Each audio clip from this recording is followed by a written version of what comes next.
right, good evening, everyone, and welcome to, we have 4 meetings this evening: Committee of Adjustment, Public Meeting of Planning, and Planning Meeting, as well as our regular council meeting, which will start at 6 p.m.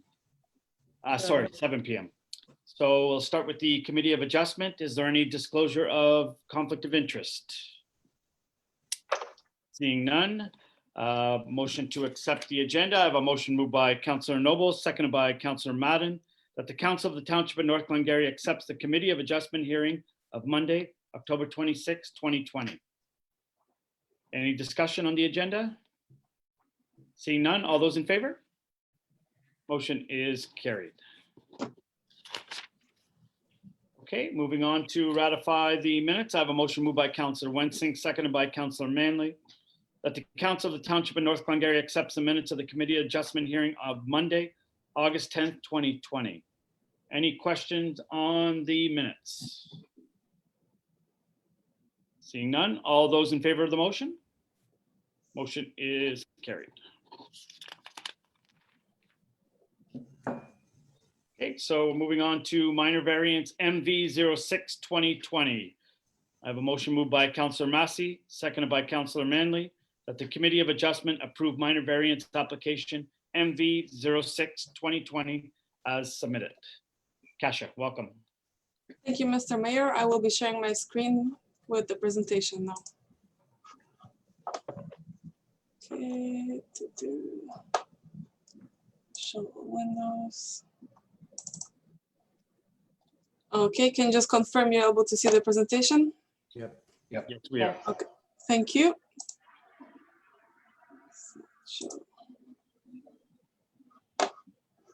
Okay, so this is the Committee of Adjustment meeting. Thank you everyone for participating. The first application is MV06-2020. The owner of and the applicant for these lands is Regine Barionet. The location of the lands is 3830 Canyon Dam Road, Alexandria. The lands are designated and zoned rural. There's also a very, very small portion of the lands in the corner zoned wetlands, but it's not significant to this application. And the purpose of the application is to seek relief from section 12(2)(c) of the zoning bylaw to permit a hobby farm use on the lot which is zoned rural and with an area of approximately 0.6 hectares, which is 1.5 acres, and a lot frontage of 31 meters.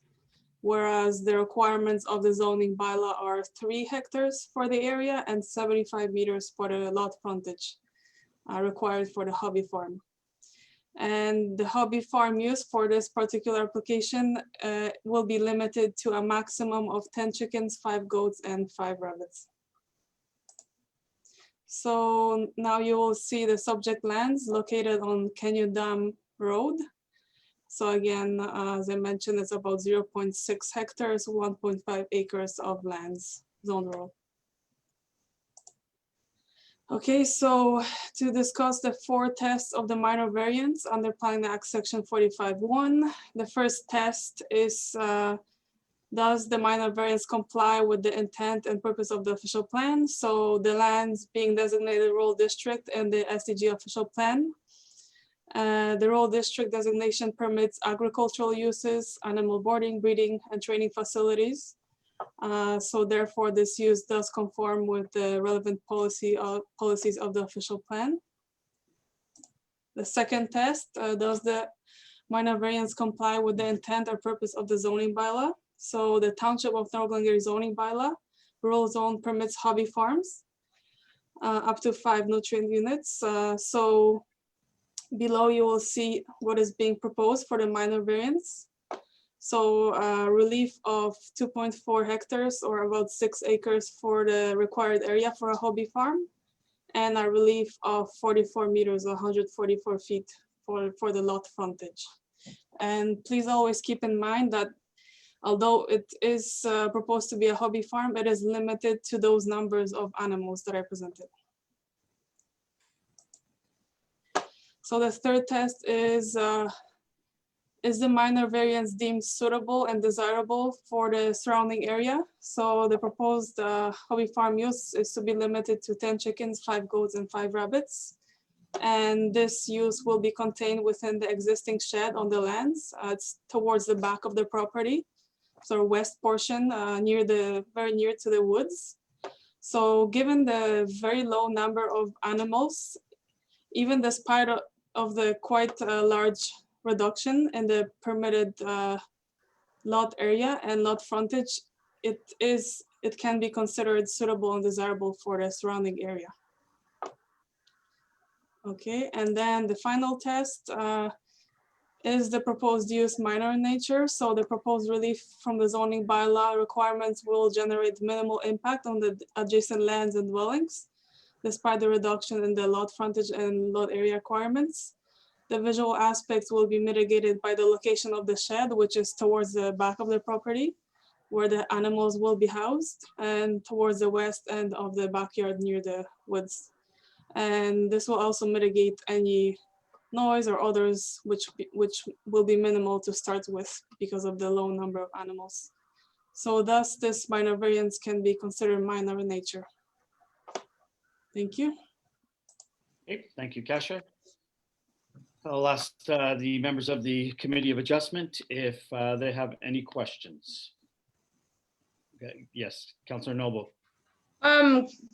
Cash, I had looked on Google and there was a next door neighbor that looked to be right next door. Are they cool with this? I didn't receive any comments, positive or negative, and they were circulated, so I assume they're cool with it. Okay, so they would have known. Yes, Okay. yes, definitely. Kasia, could you please take the Stop share. take it off, please, so I can Okay. see everyone. Are there any other members of council that wish to comment on this? Councillor Manley. Yeah, Kasia, could you pull the map, the overhead view up again, and just use your cursor to point where that building is on that property that will be housing the animals, please? So you're able to see my screen, I assume, again. So it's located here where I put my cursor. And if I remove it, you can see a darker spot. I'm going to make it larger, just 1 second. Okay, so it should be zooming. Slideshow. Okay, view. I'm going to zoom it to 150% for you. Okay. Not working. Okay. Okay, so these are the lands, and this is the shed right here. So you can see the woods and the shed here to the back. And the other dwelling, there's one dwelling here, well, it's out of the picture, and another one right here. So, any other questions about this picture? Anybody? I drove by that property or whatever, and it is very close to the neighbor to the on top of the picture, and maybe not quite as much to the one to the south, but the other one looks. Okay. Jamie, or sorry, Mr. Mayor. Yep, Deputy Mayor Williams. Thank you. Yeah, I'm just, I'm all in favor of hobby farms and people being able to kind of,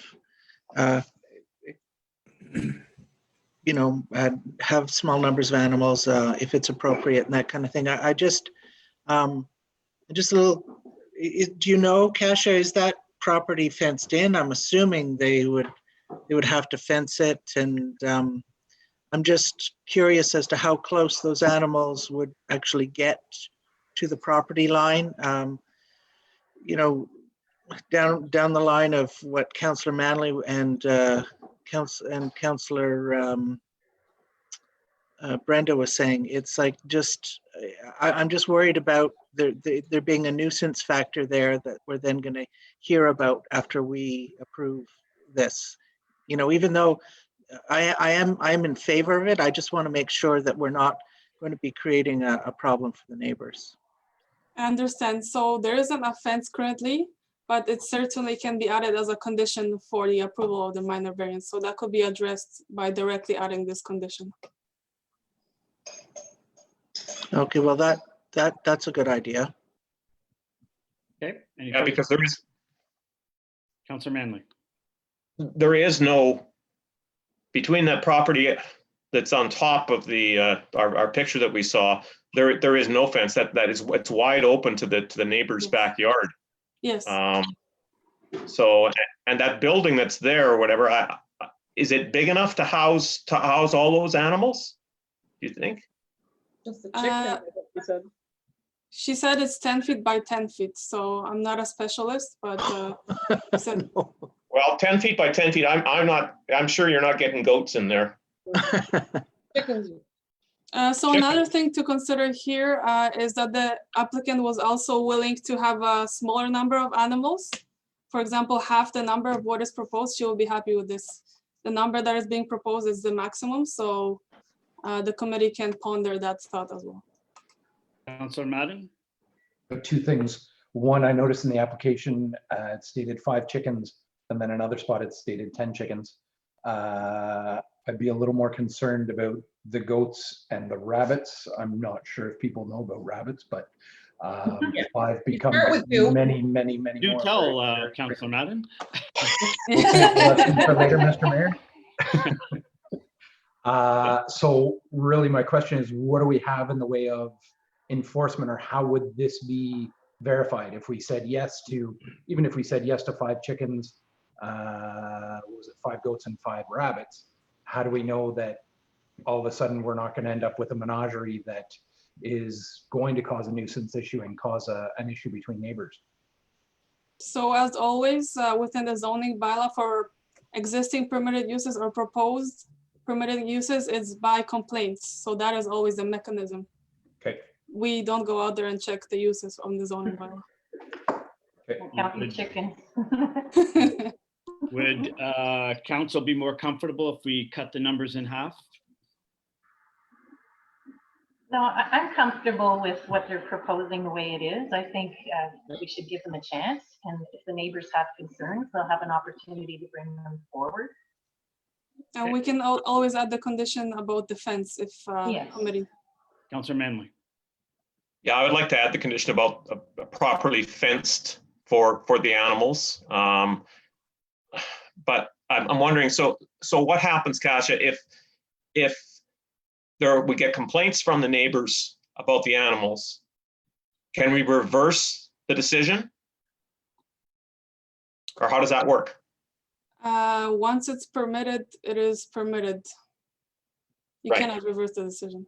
So Okay. how do we, if we can't reverse it, then how do we, if there are problems with this, then how do we address the problems? We could require additional mitigation measures. So I don't know, privacy, screening, larger fence, different structure. Jacob? Jacob. Yes, so basically if the minor variance is approved and, okay, can y'all see me? Yep. Okay, cool, yeah. So yeah, if the minor variance is approved and there's a complaint by a neighbor for whatever reason, if we go there on site and if we see that the animals are not being respected, we can simply issue an order, just like anything else in the zoning bylaw. And it's either they remove the amount of animals that they have there down to what they're supposed to have, or technically the township would be allowed to go in there and remove the animals at the cost of the owner. Okay. So in your mind, Jacob, we're covered on this. It won't Yeah, be we an are. issue. No, Okay. it won't be an issue. And the fact that we're dealing with very little animals, like it's not like the next one, I think it's horses and cows and stuff like that. These are fairly small animals. And if you look at the nutrient management, sorry, not the nutrient management strategy, but about the how is it called again? The nutrient management I forget the name. Anyways, these animals do not, like, you can have a lot of these animals to be under the 5 nutrient Management plan. which there's another name that I forget, but you Okay. could have a lot of these animals and you would still be under that 5 where you would require nutrient management strategies. Okay. It's no again, it's really considered a hobby farm, so no, I'm not worried. No. Any further questions from members of council? Councillor Madden. Just if we put the fence in as a condition of this, I would encourage it being a minimum of 15 meters away or even 20 meters away from any existing wells, whether on the subject property or neighboring property. Okay, that can be proposed in that way within the language of the condition. Okay. Further questions? Deputy Mayor.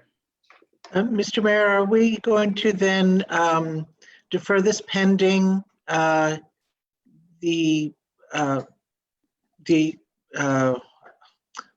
my brain's not working tonight.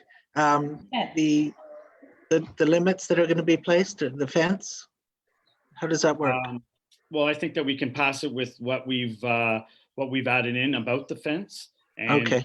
if that's not possible to do, then they will have to come back to the Committee of Adjustment to suggest something else. If you're okay with everybody, okay with that? Yes. Okay, I'll call the vote. The Committee of Adjustment approved minor variance application MV 06-2020, and it would be as amended. All those in favor of the motion? Motion is carried. Okay, moving on to MV 07-2020. I have a motion moved by Councillor Manley, seconded by Councillor Massey, that the Committee of Adjustment approve minor variance application MV 07-2020 as submitted. Kasia. Thank you, Mr. Mayor. I will share my screen again. Okay, so are you able to see the screen? Yes. Okay, so moving on to the next minor variance, MV 07-2020. So this one is slightly similar, only slightly. So the owner of these lands is Philip Grant and Gina DiLullo. The lands are located at 19535 County Road 24 in Dunvegan. The lands are both designated and zoned general agriculture.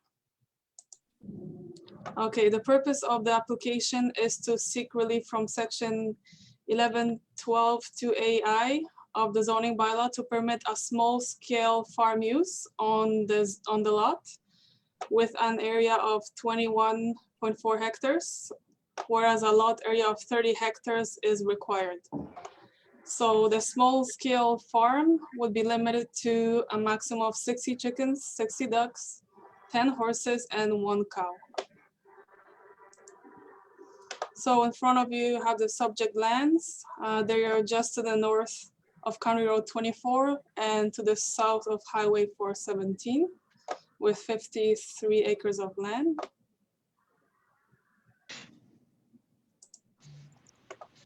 So the 4 tests of the minor variance.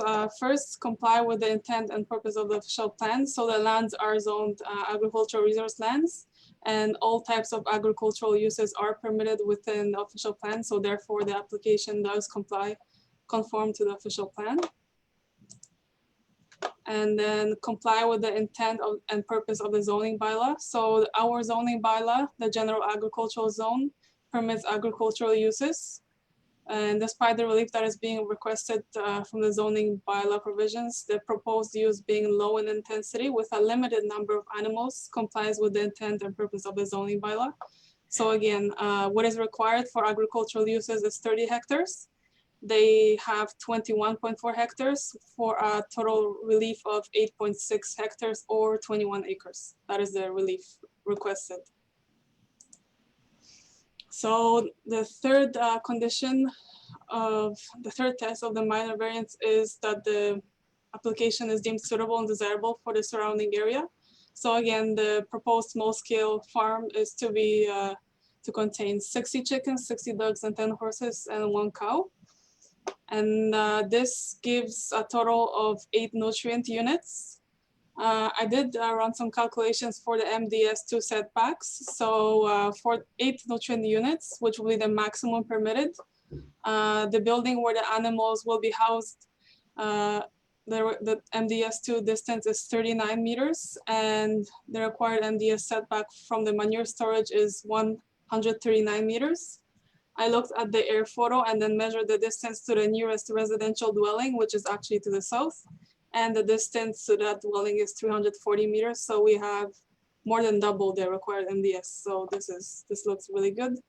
One thing to mention, because the number of nutrient units is above 5, it means that the applicant will be required to have a nutrient management strategy once their farm operation expands to beyond 5 nutrient units. So given the relatively low number of animals permitted, and it not being an intensive livestock operation, no negative impacts on adjacent agricultural properties or uses are expected. And finally is the minor variance, minor in nature. So the proposed relief from the zoning bylaw requirements will generate minimal impact on the adjacent lands and dwellings despite the reduction in the lot area requirement for an ag use. And the proposed use being a small scale farm and the adjacent agricultural areas, they are compatible and desirable for subject lands. So therefore, the planning staff are of the opinion that the applicant's requested variance to the zoning bylaw can be considered minor in nature, desirable and appropriate, and meets the intent and purpose of the zoning bylaw and the objectives and the policies of official plan. So finally, the planning department recommends approval of application MV07-2020 with the condition that the applicant is to obtain a nutrient management strategy before the proposed use surpasses 5 nutrient units. Thank you. Thank you, Kasia. Questions from members of the committee? Councilor Manley? Kasia, we had comments on this one, did we? I received one phone call just to clarify what is being proposed, and that's Okay. it. So the commenter was satisfied with that. There was no negative comments or positive. Okay, and could, on that, on the overhead that you've shown us, do we know where the storage will be or the barn will be for the animals? Okay, Will it be further to the south or will it be north of the their existing residence? it is to the south. So let me share my screen again. Okay, so I think you can see it. Okay, it's here. So the residence is here and it would be here. I know the image is very zoomed out, but Okay, so it's very close to the residence that's there? so yeah, it is their residence. So they are comfortable with that. Okay, because the closest, the closest residence is on the road there. So if Yeah. they're going to be close to their property, I don't see a problem. Okay, thank you. You're welcome. Okay, any further, Councilor Madden? I'm going to go back to mechanisms. What mechanism do we have in place to make sure that they get their nutrient management plan before they surpass the 5 nutrient units? So they mentioned they will be probably applying for a building permit to renovate one of the buildings. So that will be the mechanism because we'll be able to see how many animals they're proposing. Jacob, any comments? Yes, so the word I was looking for earlier was the MDS document from OMAFRA. So the minimal separation distance document from OMAFRA. So big difference with this one. The other one, with the amount of animals they had, they were far from having that like done by OMAFRA. In this case here, the best mechanism we have really, as soon as you have more than 5 nutrient units. So it's like 1 nutrient unit is 1 horse or 1 cow, just to give a little reference. So as soon as you go 5 or over, you have to apply for a strategy. Therefore, you need to apply the MDS document also. By applying that, it will give you like the measurements that Kasia gave you there. So when they apply for a building permit for their animals, we apply this, and that's where like the whole the whole protection for the neighbors and distance to the property lines, distance to the neighboring houses come into effect basically. So this one will be well covered, and we will use OMAFRA's documentation to help us. So it should be it should be like any other farm that's being built in the township basically. Okay. Any further questions? Councilor Noble? Kasia, or Jacob, I just had a question. Every cow needs a friend. So are these numbers, how big are they allowed to go up? Yes, these are the maximum numbers, correct? Okay, so like if they want to get a cow, they have to take away a horse kind of thing? Well, it would be effectively 8 nutrient units maximum because those numbers of animals that are proposed add up to 8 nutrient units. So technically, yes, they could balance out those numbers of animals. And do we know, is it just a for fun? I know It's on the- it's not going to be a riding stable or anything. It's just let's get a whole bunch of horses. Yes, so the horses are for personal enjoyment, but the rest of it is an organic farm actually, so. Cool. Any further questions? Seeing no further questions, I'll call the vote. All those in favor of the motion? Motion is carried. Thank you. Okay, motion to adjourn the Committee of Adjustment. I have a motion moved by Councillor Madden, seconded by Councillor Noble, that there being no further business to discuss.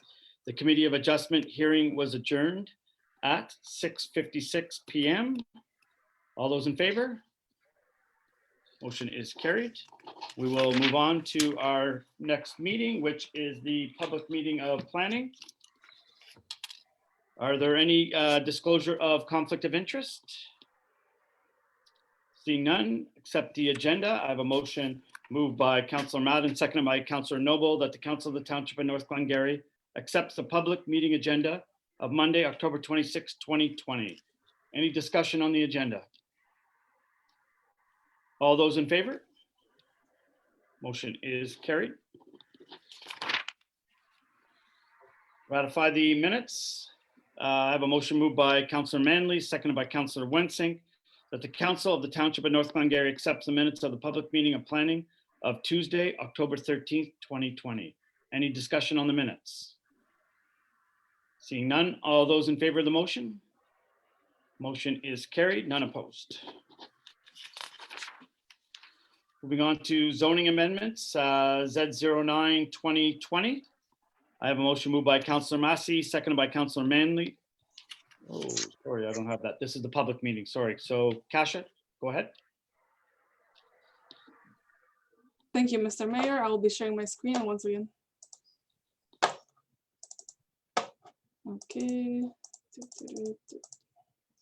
Okay, so we have the public meeting of planning, zoning amendment Z09 2020.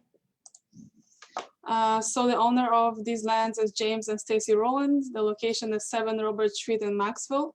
The lands are designated residential district and are zoned institutional, IN. Okay, so the purpose of the application is to rezone the subject lands from the institutional zone to the 4th residential density zone to permit an apartment building complex. So this is a conversion of the existing building application. So the building used to be a former school, but it has been out of use for at least 10 years. So approximately 15 dwelling units are being proposed for the conversion, with 10 units in the first phase and about 5 units in the second phase. And so after the zoning amendment approval, the project will be subject to site plan control.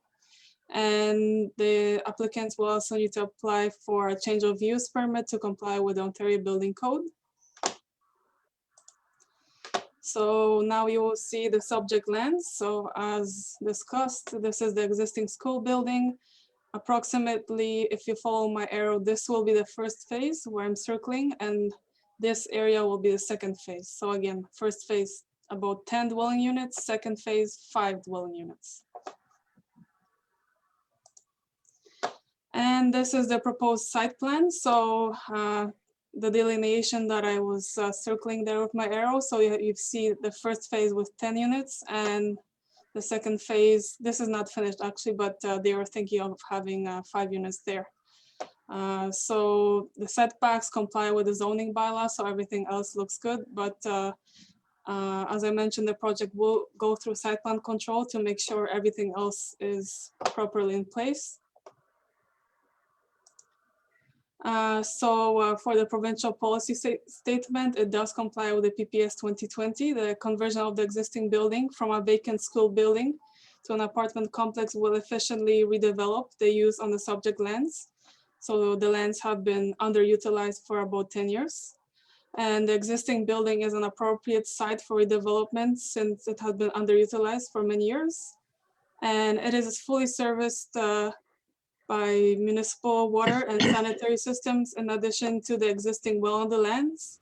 Furthermore, the proposed building conversion will provide a desirable use for the lands and surrounding community by adding residential units that are highly in demand in North Glengarry, as we know. And SDG County's official plan. So the subject lands are designated residential district in the official plan. And this designation permits a full range of residential uses from low to high density.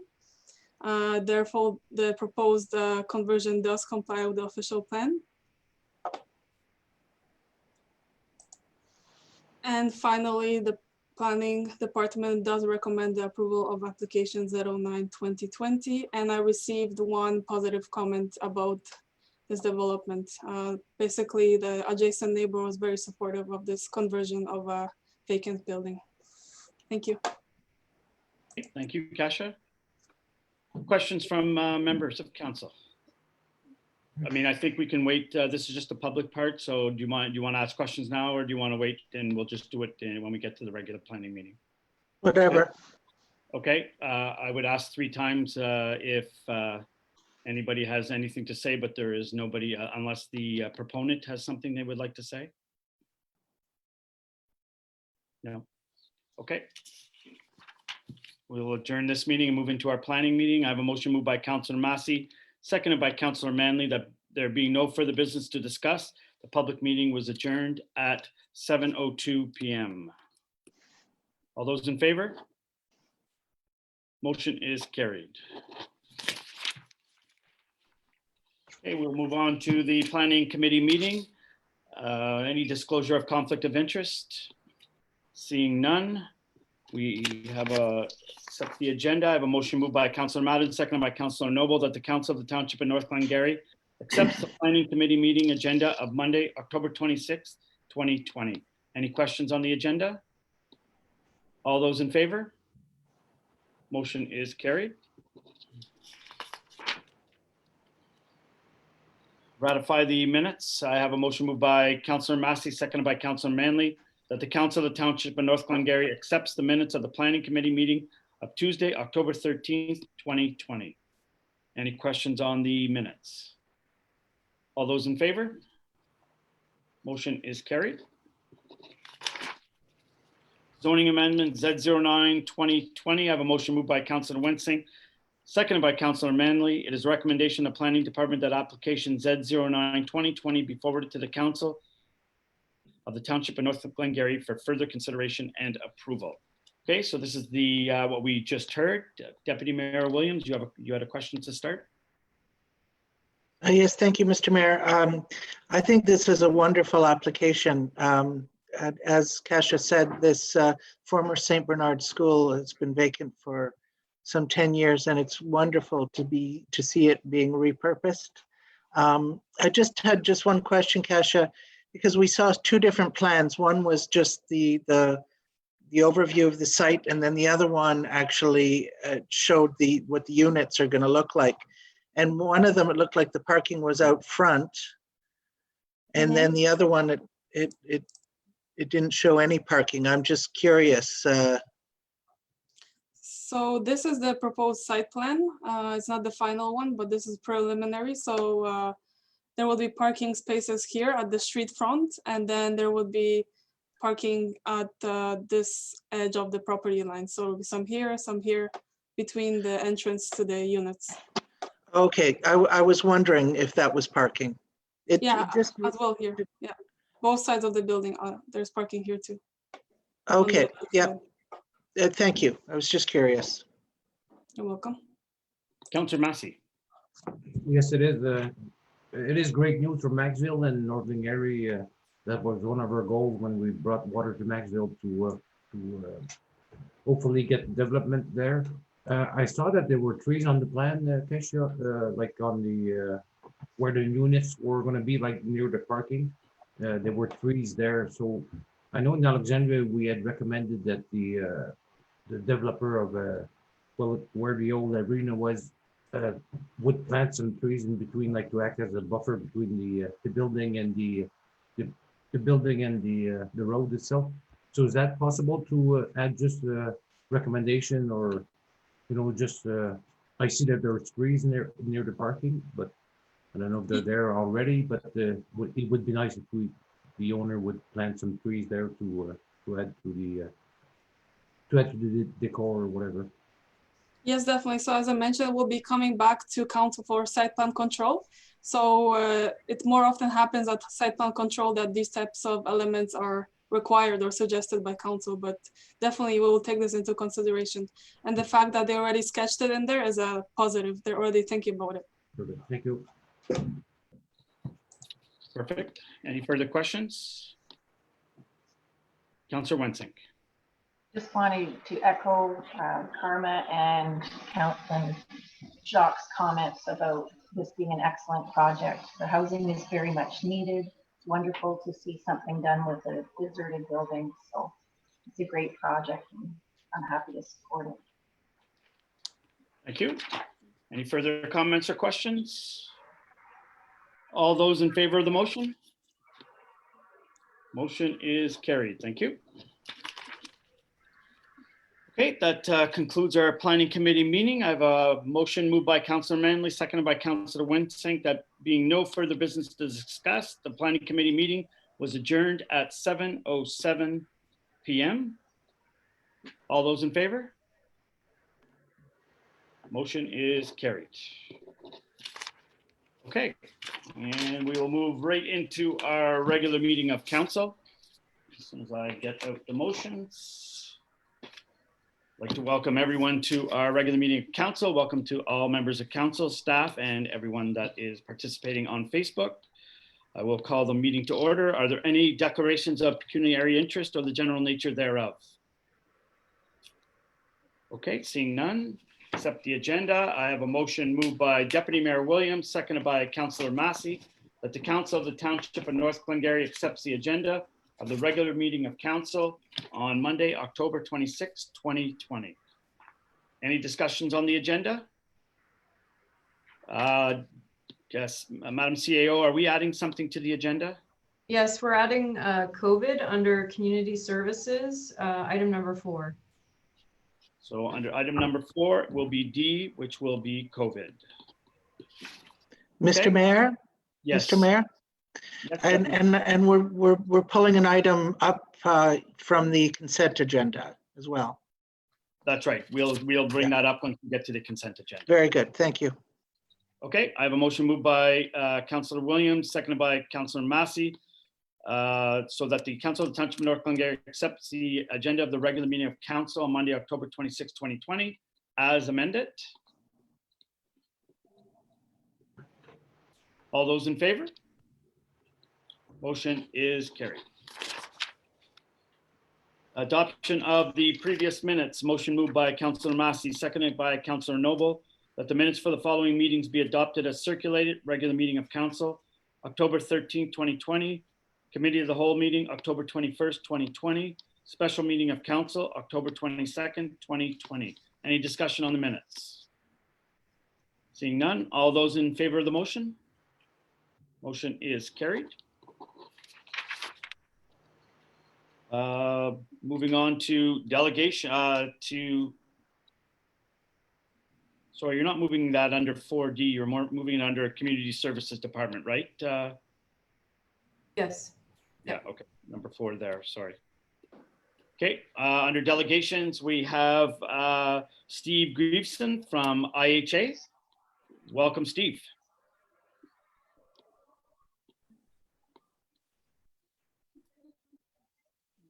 There we go. Mr. Mayor, how are you this evening? Very good, thank you. Thank you for joining us tonight. My pleasure. I've also on this call have a couple of members of our team, specifically Chris Simmons of Chris Simmons Architects, and a couple of colleagues of his that are currently working on the design for us, both the unit design as well as the site plan design. We have a brief presentation for you this evening.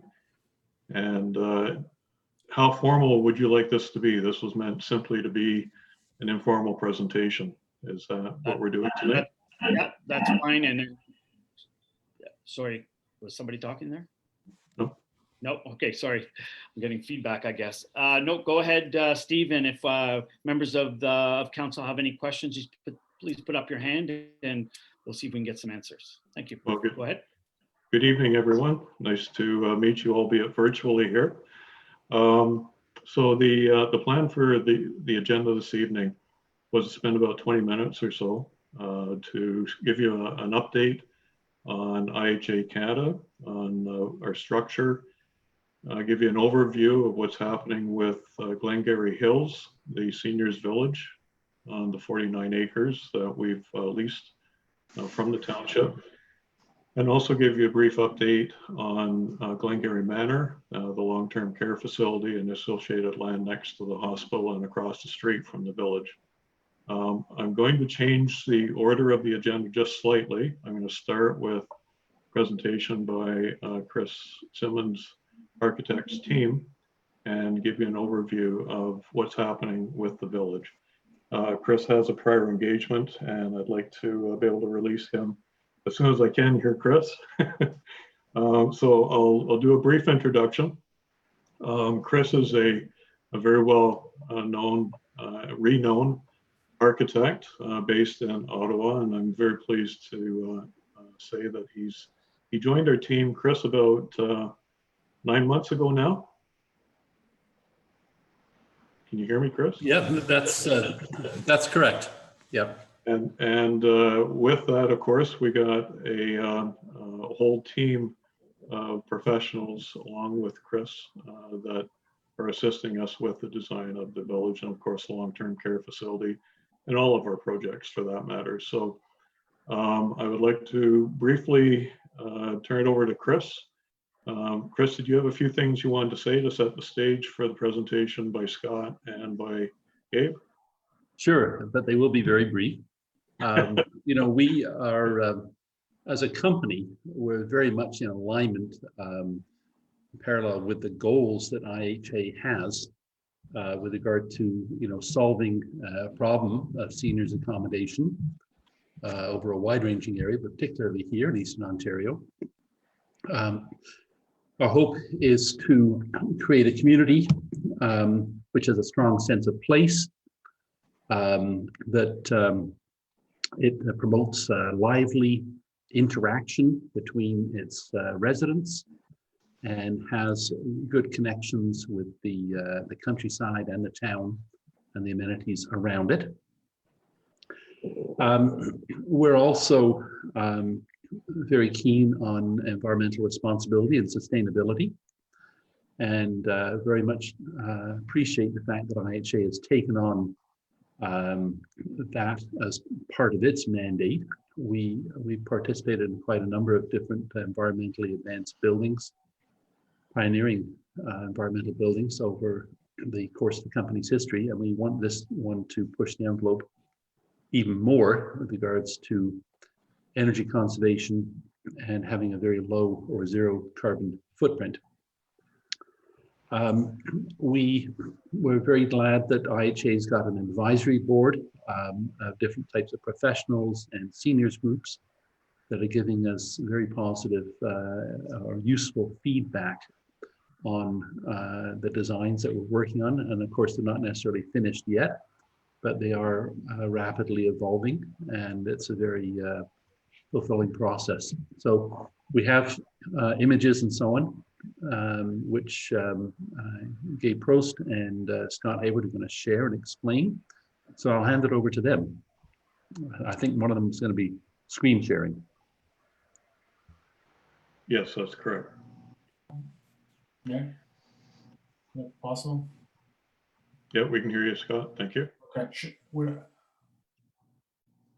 Sarah, can you give Scott? There it is. Thank you. Can everyone see that? Yep. Yep. Okay. Okay. My name is Scott Hayward. I'm a senior architect with Chris Simmons Architect in Ottawa. Good evening, Mayor and Council. What we'll do is we'll give you a short walkthrough the current design for the village. It's basically sort of a snapshot at the moment. We've got a lot of different parts of the project on the go at different scales, from designing of the interiors of the individual units to the actual village itself overall, sort of more of an urban scale design. I'll begin with that second part of the project, just introducing you to the location of the site, which you probably already know, and discuss some of the more urban urban focused ideas that we've been looking at after visiting the site. Oh, no, I can't go in that. Okay, as most of you probably know, the site's bounded by Highway 43 to the south, and it extends northwards from Highway 43, and is currently an unused parcel of land, which is flanked to the west by agricultural property, to the to the north by agricultural properties as well, and then to the east by the town of Alexandria, more specifically Touchette Street and Industrial Boulevard.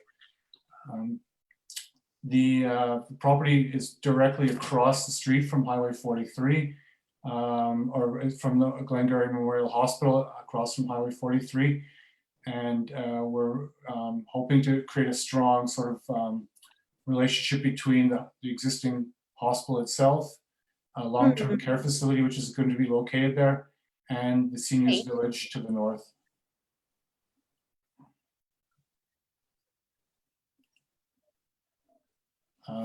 The village itself will be composed primarily of smaller scale 1 to 2 bedroom units, rental units. And the concept that IHA is pursuing is one of creating a sort of a village-like atmosphere and grouping of houses on the property, just to be able to reduce the scale of the project overall and to create a sense of community for its inhabitants. So there'll be there'll be 13 phases, which I'll get to in a subsequent image. The design itself will be grouped into a series of clusters of houses or townhouses, and that will promote a sort of a sense of, as you see in this image here, a sense of pedestrian accessible scaled spaces where vehicular traffic will be kept away in direct vicinity of the houses themselves. So there's a quite clear hierarchy of more common use buildings, such as this one will be a community center on the screen, parking, and then off of that, residential, more quiet foot traffic, pedestrian type environments. So we're looking at creating a small scale, safe environments for the seniors and the inhabitants to live in. This is now the project, the IHA project. This is the site itself. So on your screen, or however you're viewing this, the Highway 43 would be to your right. The town of Alexandria itself would be to the top of the page. And then the left, which would be the north-south, the north, and the west would be bounded by current agricultural lands. So we've developed the property in itself into a ring road, which would be fed from Highway 43 and from the existing Touchette and Industrial Boulevards. And we've created the design for, as I mentioned, a ring road, which would feed off of those existing highways, and have grouped a series of larger scale buildings, residential buildings and community-based buildings along the center of the site, which would run from south to north along the site. It's actually currently also a snowmobile trail, and it seems to be a sort of a pathway through the existing site, which has existed prior to our design, and works very well with the existing topography that we've found on the site as we walk through it. So you can see we've started to work on 2 clusters of residential areas, which are to the top of your page. I can flip to the next image, which is showing the phases and the proposed buildings. So the IHA has plans to develop the east of the property first, and we are currently looking at the rezoning and soon application for site plan approval for phases 1 and 2 of the site. The site would be divided into 13 different phases. Phase 1 and 2, as I mentioned, would be closer to Alexandria and easily accessible from the existing infrastructure along Touchette and Industrial Boulevard. And then the site would be developed to the south and wrap around the ring road, developing in the middle as well, and then developing up towards the north of the site. The buildings to the east in phases 1 and 2 would be composed of a group of townhouses of 2 various scales and sizes of units.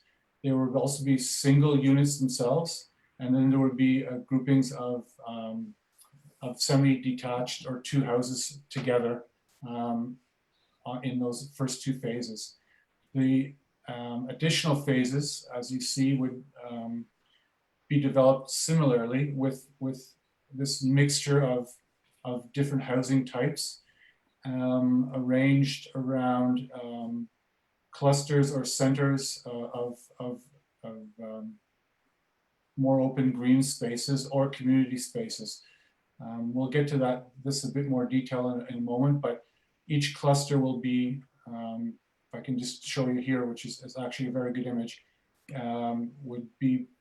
each cluster would sort of focus around a community building, which would be the larger square buildings. That would have a sort of a gathering space around it.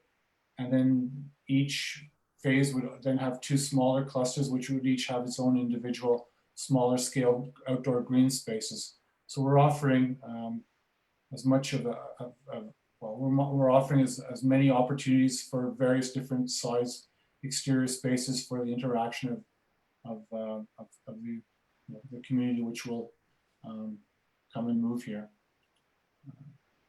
These are just some cross sections of the roadways. This is a bit technical. I won't really get into this too much in detail, but there's we're looking at basically a 2-lane roadway for most of the project, with street parking on either one side or the other, alternating side to side to keep the traffic as quiet and as slow as possible along the ring road that circles the building. And around the majority of the ring road, we're hoping to also develop a multi-use pedestrian pathway, which would be composed of sidewalk and bicycle parking away from the roadway to again offer a sort of safe environment for the inhabitants to enjoy the site. These are just further cross sections just to give you a sense of the scale of what we're looking at doing with the roadways and the pathways. This is now I can get a bit more into detail regarding the design of the central green space. I'll talk about this very briefly, and then I'll let my colleague Gabe Prost discuss the individual units and the clusters a bit more in detail. But as I mentioned before, the center of this site, which runs from south to north, we're looking at developing with larger scale buildings. Many would be residential buildings, so say 2 to 3-story apartment buildings. And dispersed throughout this green ribbon, which we're calling it, would also be a mixture of retail, would also be some community-based buildings of a larger scale, let's say community hub, or buildings which could house craft fairs, There would also be retail. There would be medical buildings, which would all sort of offer a very good infrastructure for the inhabitants to remain on the site and potentially be able to take a short drive to whatever activity they're pursuing or whatever need they might have, or even potentially walk to one of the various buildings.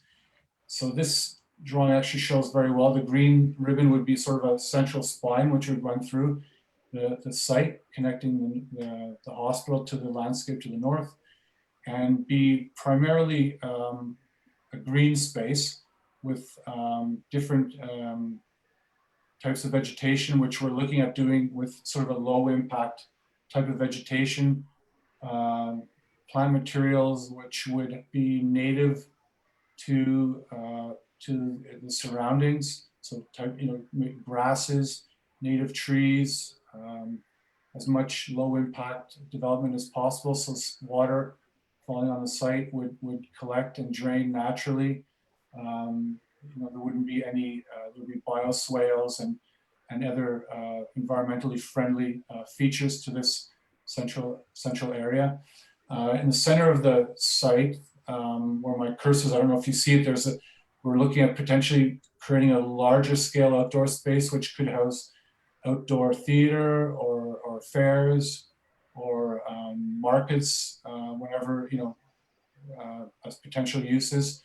So this could be sort of an outdoor community hub of a scale that would, fit, let's say 100 to 150 people potentially. That would be across from a larger civic building. Maybe that's a community center with sort of craft opportunities, pottery, potentials for theater or other activities, multi-use space. And so that would be that central green ribbon. The clusters of residential units would be wrapped around it. And it's not very clear, but what we're looking at doing in the drawing is also creating a second pathway network, which in some ways mirrors the roadway, but would be running through the clusters themselves. And we would be another sort of a green pedestrian pathway system, which would connect all of the individual blocks or phases or clusters into one sort of pathway network, which would again allow the inhabitants to be able to get about quite easily on foot, potentially walk all around the site if they want, or just visit neighbors, friends, without having to get into their cars and travel at all. So we're looking at a very sort of green, environmentally friendly, and very active environment for the inhabitants when they can to get out and enjoy the beautiful location that this site offers. These are just a couple of aerial perspectives of the scale and the size of the project in general. So this is just the green ribbon, or that central area I just discussed, and the larger scale apartments and townhouses, and the ribbon would be going down the middle, and then the clusters would be running around the outside. I think there's just one more image here. Again, sort of a bird's eye view of the center of the project. And this is the last view that I'll discuss or talk about. This would be a view of the outdoor gathering area, larger scale outdoor gathering area, where I mentioned there could be various multi-use events such as markets, theater, just a place to go and sit down in larger groups and congregate on a beautiful sunny day. And that would be framed, so to speak, by residential units and potentially other retail or community-based buildings.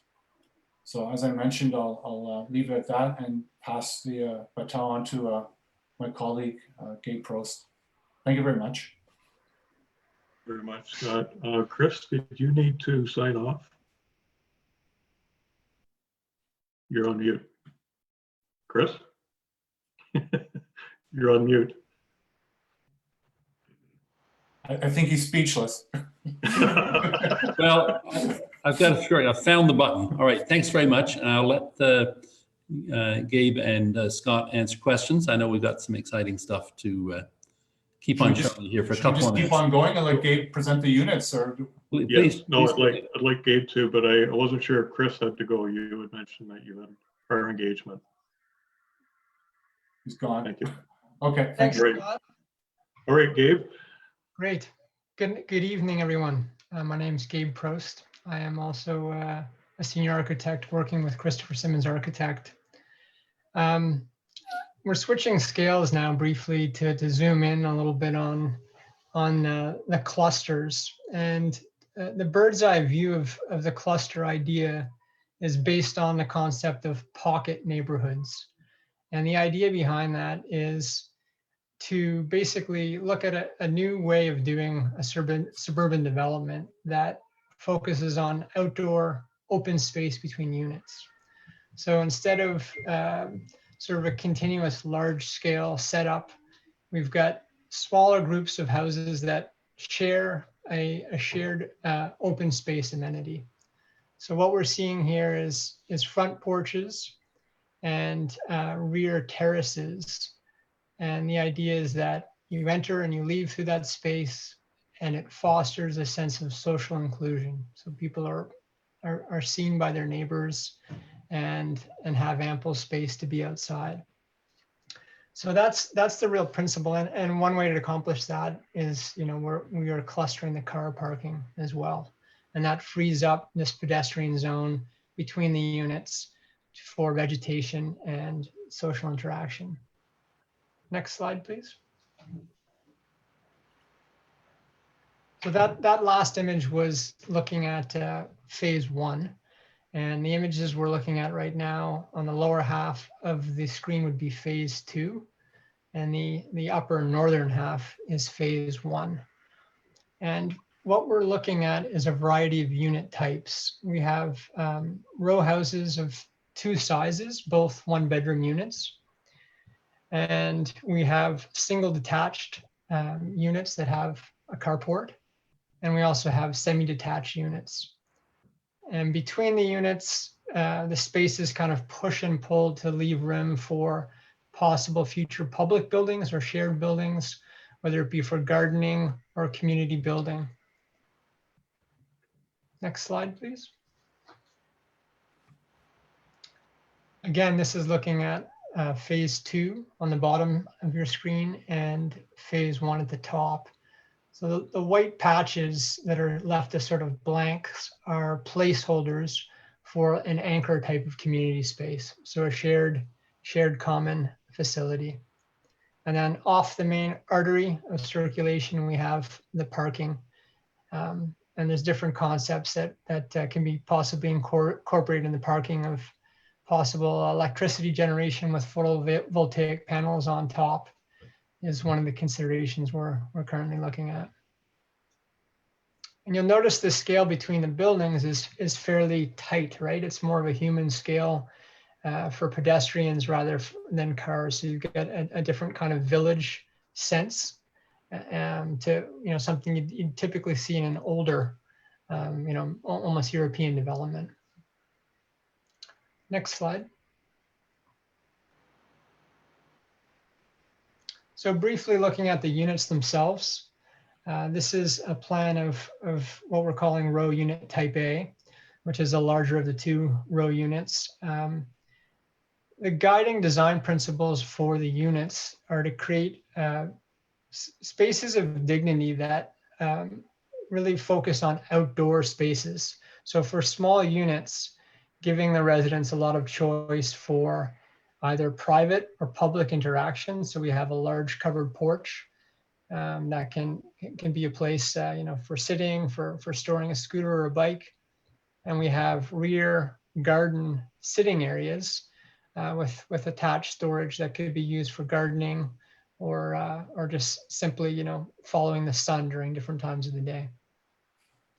In the units themselves, the dining, kitchen, and living are all configured as a one open space. So as an example, this unit is about 637 interior square feet.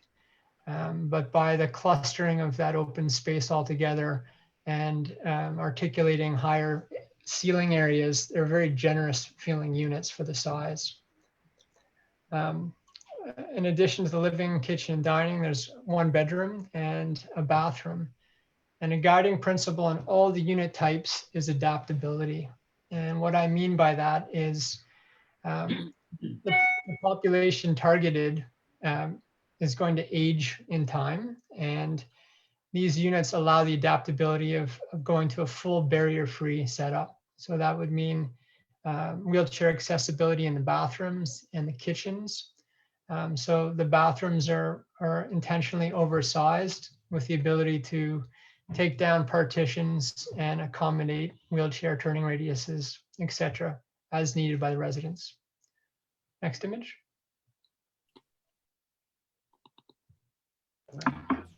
This is a smaller version. Oh, one back, please. Switch. Oh. Great. So these are the smaller row units. So this is a unit that really focuses on a compact space that will have an affordable rental price. It's also a one bedroom, but we just sort of tuck the space and pull it in to create a more compact living space at 453 square feet internally. But all the same features and amenities are there, just at a smaller scale. Next plan, please.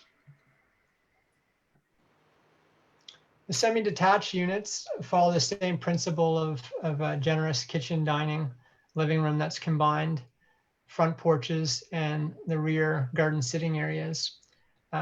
These are slightly larger with two bedrooms, one large accessible bathroom, and lots of natural light. I mean, that's another focus sort of all the units, to create that sense of space by allowing lots of natural light into the units. Next slide. This is a single detached unit. It does have a provision for bringing a car right to the unit via a covered carport. It's a two-bedroom unit, about 1,065 internal square feet. It has its terrace that comes off the living space, and in the covered carport is an outdoor storage area that could be used for, say, a mobility scooter or other storage needs that residents might have. That was another layer we sort of came back and layered into the units to increase the ability for interior storage. Always seems to be a demand. And that allows some flexibility for where people might be moving from to these units. The only other thing I'll say about the units is you might notice the walls are very thick in these drawings. And that's because the goal for this project and in the buildings themselves is to have a very high level of energy efficiency. So we're assuming thick walls, very airtight envelopes to get significant reductions in energy consumption for these buildings, and also to focus on low carbon impact and low carbon embodied materials for the project. Next slide, please.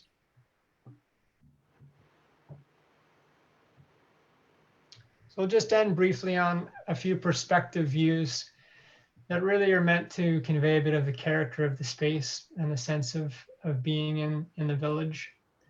This is shown what I'll call a rear circulation path. So this is two row houses facing each other from the rear terrace. So we see a little stone wall defining your private space, but there's a sense of openness and community to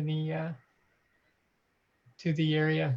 And on the left is a front porch from another unit that sort of faces and looks down that space. Next. Next image.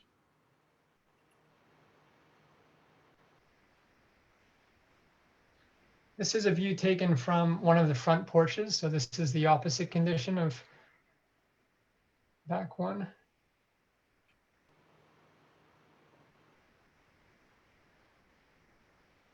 Can you head back one, Scott?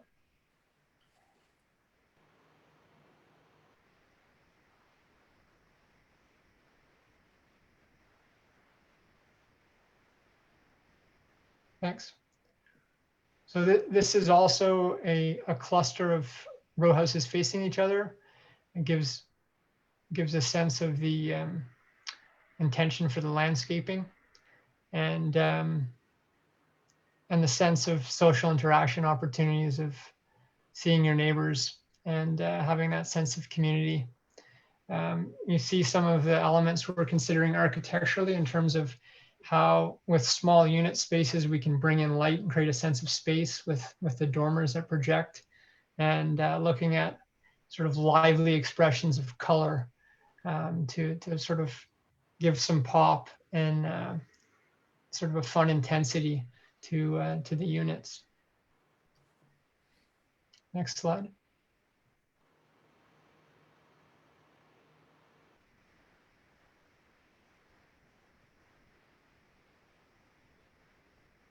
So this last image captures a view of a few different unit types. In the far distance is a semi-detached. On the left in the foreground is a single unit. So you can see the carport configuration, and sort of that's the domestic smaller scale of a single unit. And on the right of the screen is the end of the row house unit. So the end conditions, of course, opportunity to have windows. So that's views out of the kitchen looking into some of the green space that surrounds the units. And then you'll see in these pedestrian zones, ideas about a place of rest, benches where people can sit and spend time in the community. Well, I'll leave it there and turn it over to any final comments or questions you might have.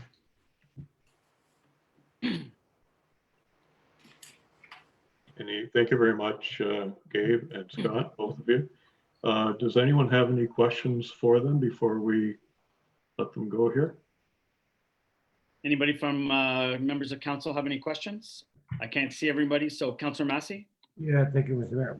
Do you know when, I know there's a lot of talk in town about this project. Do you know when approximately that you will break ground or start something?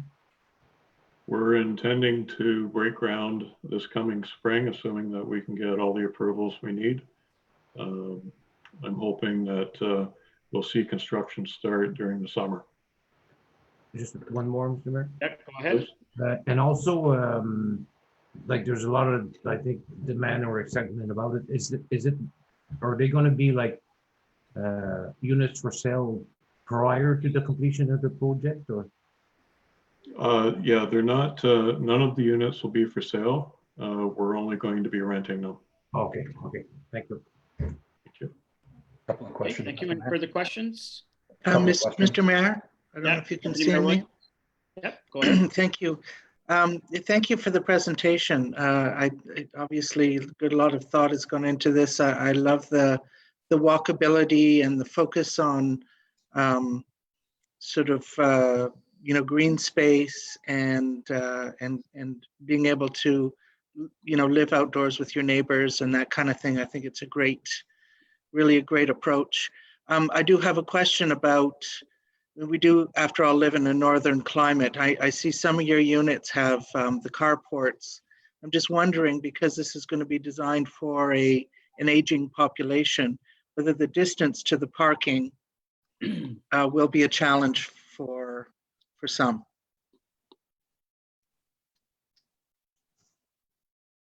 It's definitely an item that we've spent considerable time internally discussing and looking at different approaches in terms of what is that distance that people are willing to do.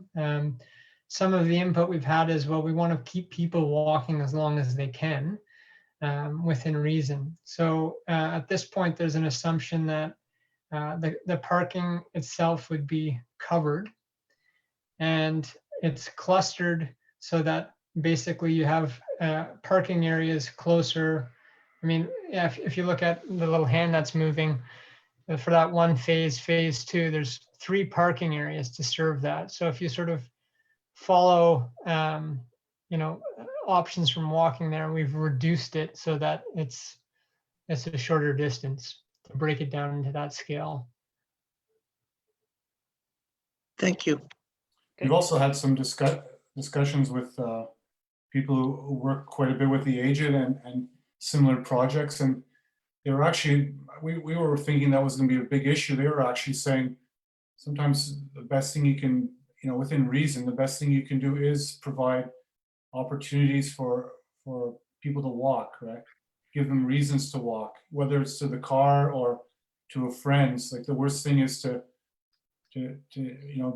not move at all. Then you become you just become out of shape, kind of thing, to say it in a simple way. But so movement is actually a good thing at times.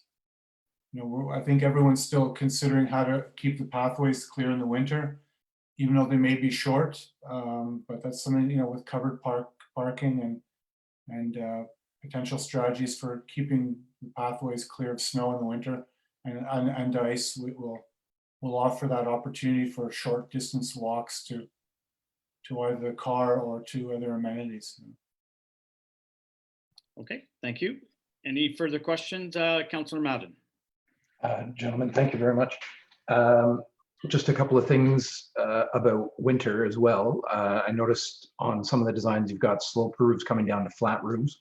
I presume you guys have looked at that and figured out loading and all the rest of it. Just a point of longevity for buildings. That's always a bit of a concern for snow loading and ice damming and backups. But I'll leave that to you guys.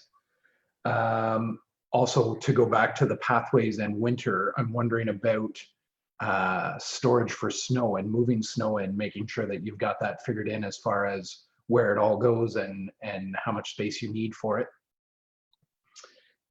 One other thing I noticed when you were showing the units, I didn't notice any utility space within the units.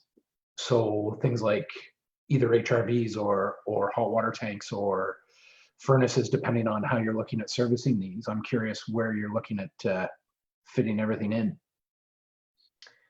Sure. The units themselves, there's a combination. What we're not seeing here is a section. So the areas above the bedrooms and the bathrooms, it's an 8-foot ceiling, but there's basically a heated accessible space up above for mechanical, as well as in the kitchen cabinetry. There's an opportunity for piece of mechanical equipment in the closets. So you're thinking like on-demand hot water type of situation? Possibly, but we would have space to accommodate a traditional hot water tank as well. Okay. Okay.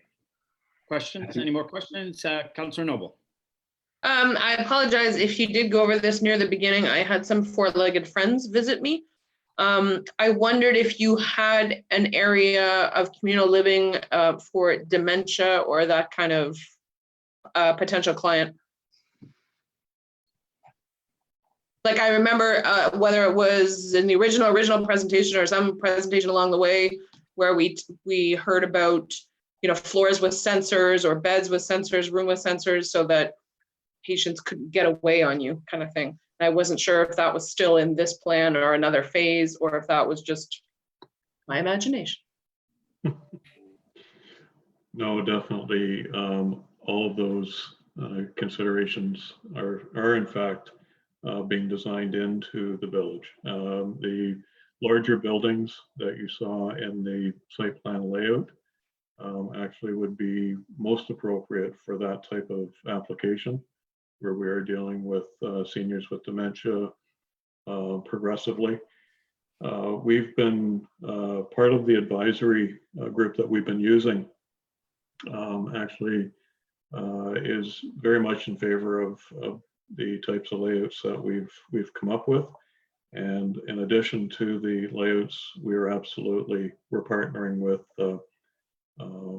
technology companies that have monitoring and all of the adjunct type of integrated services that you're talking about. Right. Okay, thank you. I'll probably speak a little bit to that in just a few moments. I think we're going overtime now, but I'll speak to it if I had more time on some of the corporate structure. I think I sent some information out ahead of time. So, Okay, I'll just check to see if there are any other questions from members of council at this point. I can only see Michael, Madden, and Brenda. Was anybody else? Just speak up if you want to. So just a comment, I really like the layout. I think it's ideal for seniors to avoid isolation and, as you mentioned, to promote safe activities so that they remain mobile. I think it's a great design. And I think too, you mentioned a long-term care facility that will be able to address needs for seniors who are less mobile or have severe dementia. yes, So it looks like you're addressing all needs of seniors at all different levels of the continuum. aging process. Yes. Thank you. Steve, you want to go ahead and give us some more information on, as you just talked about? Certainly. How much time may I have, Mr. Mayor? If we could go about another 5 minutes, that would be. Okay, I will condense it. Gabe, Scott, you're welcome to stay if you wish. If you have other commitments, you're also welcome to leave the call. Thank you very much for your presentation, gentlemen. I really appreciated it. You want to leave this a few images on while you speak, Steve? I can just hang Sure. out. No, that would be great. Yeah, that's super. So Thank I'll you. hang in there and just keep my share my screen. Okay, very good. We didn't bring images of the long-term care facility, so I'll jump right into that. And I'm going to speak a little bit faster than I normally do, so I can stay within that 5-minute time frame, Mr. Mayor. Don't worry about it, Steve, if you go over a little bit. Just go Yeah. ahead. Okay, thank you. Big project.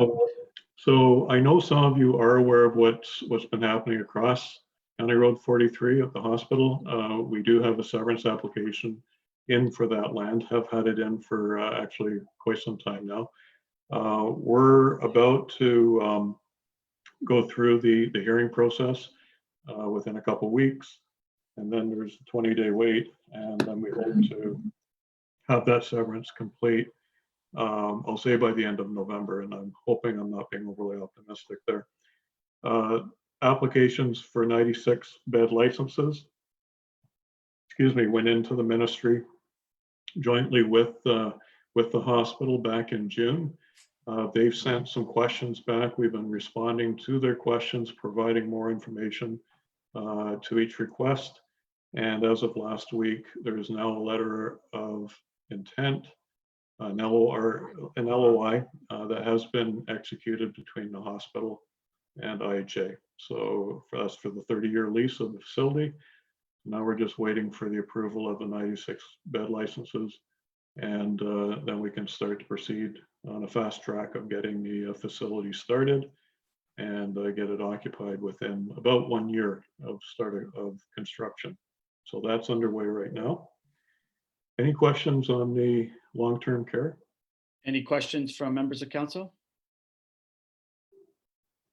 I'm sorry, I didn't bring any images. I actually asked the CSA team to shelve that back in, I think it was May, June of this past year, and not put any more design into it until such time as we got the license approvals. But there has been some work done. We had to do a certain amount prior to submitting the application, and of course, determine what the costs were going to be.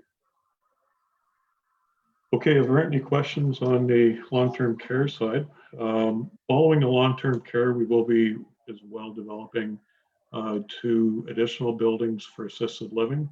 Those right now are simply in concept stage. So we haven't gone down the road of actually putting anything on the drawing board. We have a concept of what we would like to do there. We're going to focus on getting the long-term care facility done first. I'll turn your attention to the information I sent out prior to this meeting, and that was the corporate structure. Did everyone receive a copy of that okay?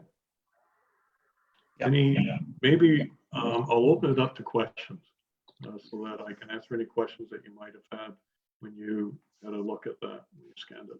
Any questions from members of council at this point? No? Okay. Steve, just wondering, I don't think did it mention about the number of people on the board that you have, or? On our board of directors? Yeah. It's on the right side of this.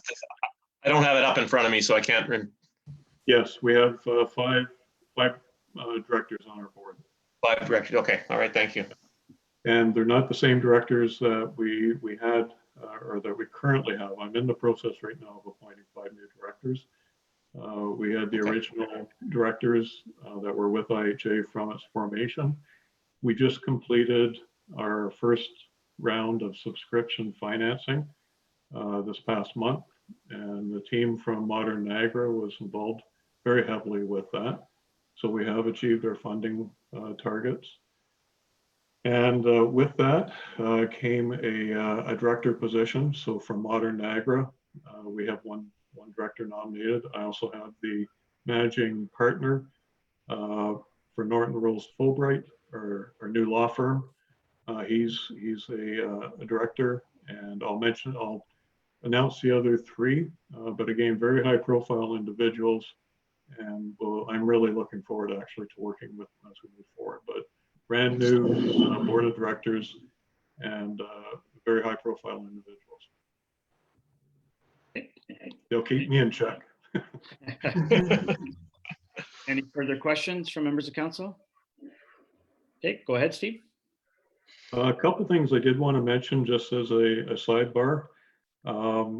We are still in discussions with Oromocto. I believe that was shared with council back when the original presentations were made to about IHA and its longer term plans.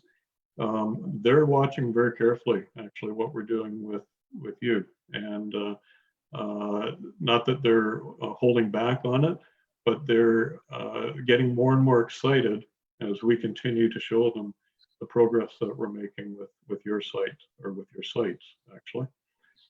The second thing I want to leave you with this evening is, and I should have mentioned this at the beginning of the meeting, Will Ball, I think most of you have met previously through other presentations, sends his regrets this evening. He was hoping to be part of this call.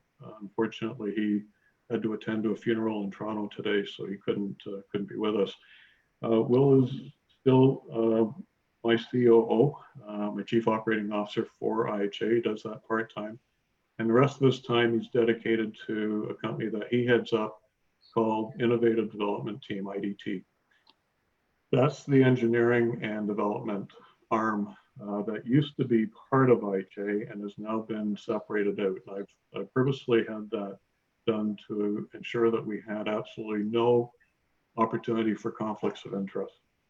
So although we do have a 30% stake, IHA, has a 30% stake in that company, it is a standalone entity that is providing the engineering and development services for IHA, but they also have other clients that they're working with. I will be in a position to mention to you or announce to you a new partnership we have with a very innovative construction firm. And the materials that they bring along with them, which suit very nicely with the designs that you've seen presented this evening. We're also still in negotiations with the healthcare providers. So again, we're not providing the healthcare services directly. We're contracting that out, but we will have a major stake in the company that is formed as a JV. And through that, we'll maintain a high level of quality assurance. And as you can see from the list, Modern Niagara is a very close strategic partner now, both having an investment in the company, but also providing us with great insights. So some of the questions that I heard earlier about the mechanicals, the hot water tanks and so on, they have some really, really cool things that they're bringing to the table and are going to really help us on the energy saving, energy creation, and the whole operation of the site. JP Lundy is going to be overseeing all construction activities, both commercial and residential. And if you have a chance to look them up, they have a very, very good reputation. You would have seen Taplin Construction previously in there, but we decided we both decided that was not a good fit and have moved on and brought JP Lundy Construction on board. Nurse on Board is still part of our team, and will be providing the initial nursing services, nurse navigation services. And we're continuing to expand. You will see in the not too distant future an announcement from us on both the technology and also on the virtual healthcare side. We're getting very close to inking a deal, and that will, and this is with a national company, one that's very well known. So a lot of exciting things happening, and look forward to communicating those to you as they continue to develop. That's great. That's Thank it for me. Thank you for your presentation. If we could remove the, just so I can see all members of council, we can remove the screen. Perfect, thank you. Are there any questions from members of council for Steve at this point? Councillor Noble. Hi, I was just wondering, this is kind of far out, but with all the construction shortages this year, I'm wondering how you were saying you were trying to get shovels to the ground in spring. Have they started to look into that? Have they started to look at local suppliers, far away Ottawa suppliers? Everybody, you know, have they can they still do spring with what we have right now in the market? I could give you a very long-winded answer on that. I'll keep it really brief. Yes, Okay. Both our prime partner in Modern Niagara brought with them, and that was one of the reasons why I brought them into the team. They have a very, very strong reach into some of the major construction players across Canada. In fact, in North America, JP Lundy has very strong, in fact, to be honest, JP Lundy was recommended by Modern to me, and through that relationship, we've developed a business relationship. This company that we're in final stages of negotiation with, who will actually be doing on-site construction. It's very innovative. I mean, we wouldn't be living up to our name if I didn't push the envelope on innovation. Even the construction materials that we're going to use, we're not going to be dependent on wood. And that's as far as I'll go on that statement at this point. We're looking at really very interesting construction techniques and construction materials, and the ability to build homes in probably half the time it takes to build a conventional home. We'll be doing probably setting up a manufacturing facility. I don't want to make promises I can't live up to in your town, or at least in your vicinity. And we're going to be doing most of the housing construction in a controlled environment. Nice. That's all part of the negotiations that are currently underway. I don't want to jeopardize it, so I can't give you much more detail right now, but I should be able to in our next call. Let's put it that way. Great. Thanks, Steve. Any further questions? Seeing none, thank you, Steve, for your presentation. Thank you to your other two gentlemen, or three gentlemen that were here, for their presentation. Very interesting and really great to see this getting off the ground. So very impressed. Thank you. Thank you all for your time this evening, and look forward to having these updates periodically as we go forward. That's great. Have a great night. Thank you. Yeah, you as well. Thank you. Thanks again, Gabe. Scott? Thanks. Okay, so moving on to staff reports, administrative department. I have a motion moved by Councillor Noble, seconded by Councillor Manley, that the Township Council of the Township of North Glengarry supports the Chief Administrative Officer Sarah Huskinson in her candidacy for a position on the Rural Caucus of the AMO Board, and will cover any incremental costs associated with her board directorship. Go ahead. Or did I lose our CAO? There she is. Very delay. So I received a notification from AMO that they're seeking a rural staff member for their board. There was no nominations in the summer at the AMO conference. So I'm seeking council support to put in my name for that nomination. Of course, because of all the online Zoom meetings, there won't be very many costs in 2021 for the meetings, but I know someone who's on the board currently, and there's minimal costs for travel. And usually they're sort of near other things also. So there wouldn't be very much cost at all to the township for my nomination. Okay, thank you. I think it's a great idea. It'd be great to have someone on the board up there bringing back some information for us. And again, I think with the fact that COVID is on, that you'll be doing a lot of your meetings virtually, so you won't be out of office too long. So I think that bodes well for us. Councillor Manley. Yeah, just to echo your comments, Mr. Mayor, I agree. I think that that self-improvement is very, very important for all of our staff, and that goes right to the top with you, Sarah. So I think it's a great idea, and I think look, I hope it works out for you. Thank you. Okay, Deputy Mayor. Yes, I mean, good for you to put yourself out there. Sitting on, taking on extra responsibilities can really fill your life for sure. But it's a good opportunity to kind of stay connected with a very important organization. Just a comment, having sat on many boards over a number of years, some boards I know take up more of your time and are more demanding than others. This isn't in sort of lack of support for your request here, but I just want, looking for confirmation that the demands won't sort of really pull you away from your CEO job with the township. So through you, Mr. Mayor, I have one of my friends is actually on the EMO board currently. He's on the, I believe, small urban or something like that. And he certainly was the one who sent me the nomination at first to see if I was interested. And he sort of said there's not a lot of commitment from him. I think it's one of those things where as much you want to put into it as what you can. I'm not worried that it'll take away from the township. I actually am probably going to do most of the work at night or on the weekends. It'll just be the meetings that I would have to take some time out from the township. But again, like for 2021, I think it'll be a good gauge to see how much time it will take. Being that there's not a lot of conferences that we'll be going to, I'm not too worried about it taking away from anything here.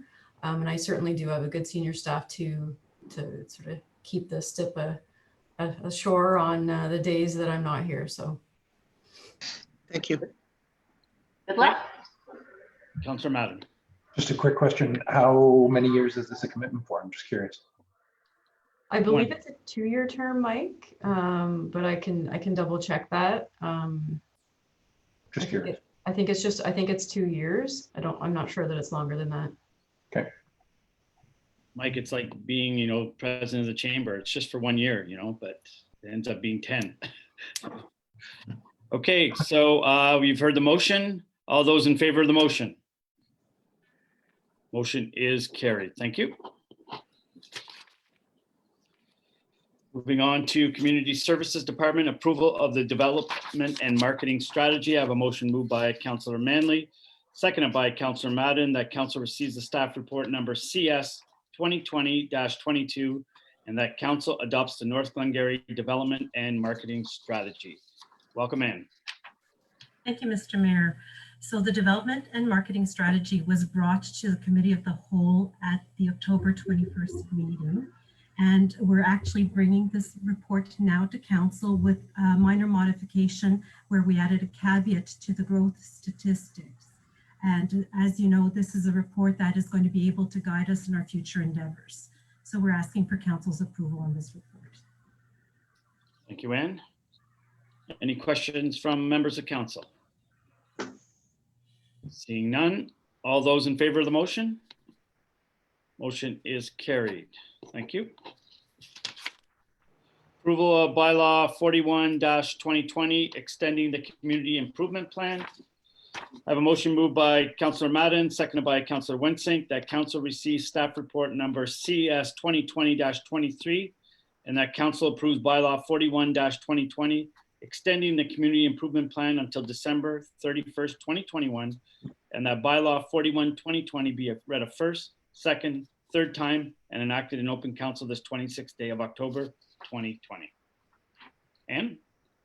Thank you, Mr. Mayor. Actually, this report piggybacks directly onto the development and marketing strategy. The consultant, when he was doing his work, identified that the township's CIP might want to be reviewed to ensure that it meets the needs of our community's businesses. This is the last year for the community improvement plan, and the Arts, Culture, and Heritage Committee had already performed its review, and we were planning on going into virtual workshops with the community just to validate that the plan still met the community's needs. Getting that recommendation means that we would have a very, very short time to do a full review of the CIP and then to canvass our business community to ensure that we meet their needs. Extending the CIP in its exact format as it is now would give us a year to be able to do this work, and staff would be working alongside with the Arts, Culture, and Heritage Committee and the community to bring back whatever modifications or changes to council for their approval. Okay, thank you. I think this is an important plan for us to continue. I'm hoping that council sees it that way.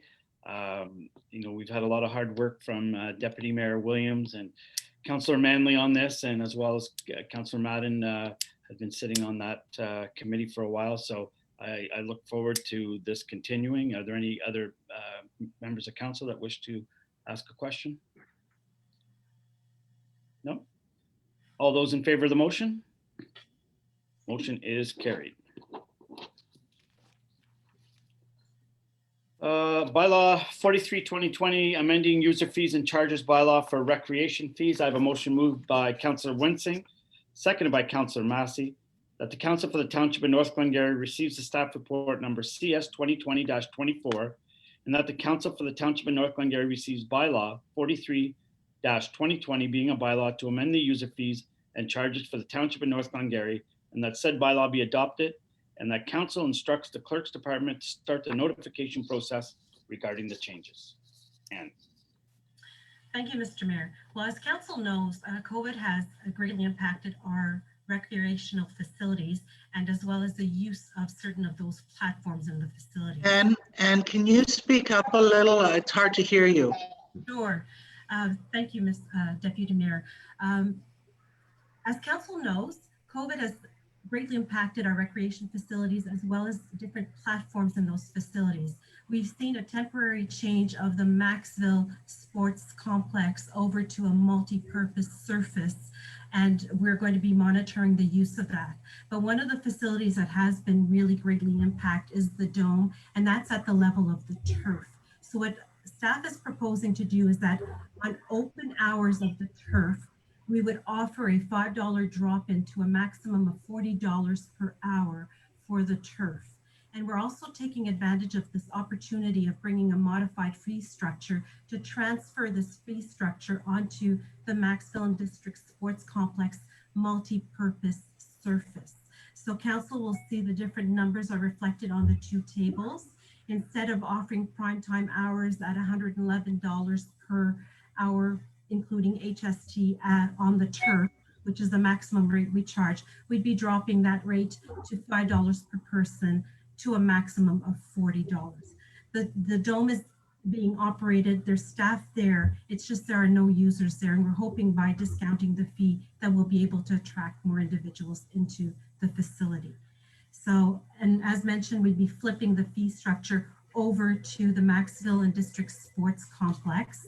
And we are also looking at extending anyone who has a membership at the Dome would be able to access the Maxville and District Sports Complex multipurpose pad there with that same membership. Thank you, Mr. Mayor. Okay, thank you. Questions? Deputy Mayor Williams.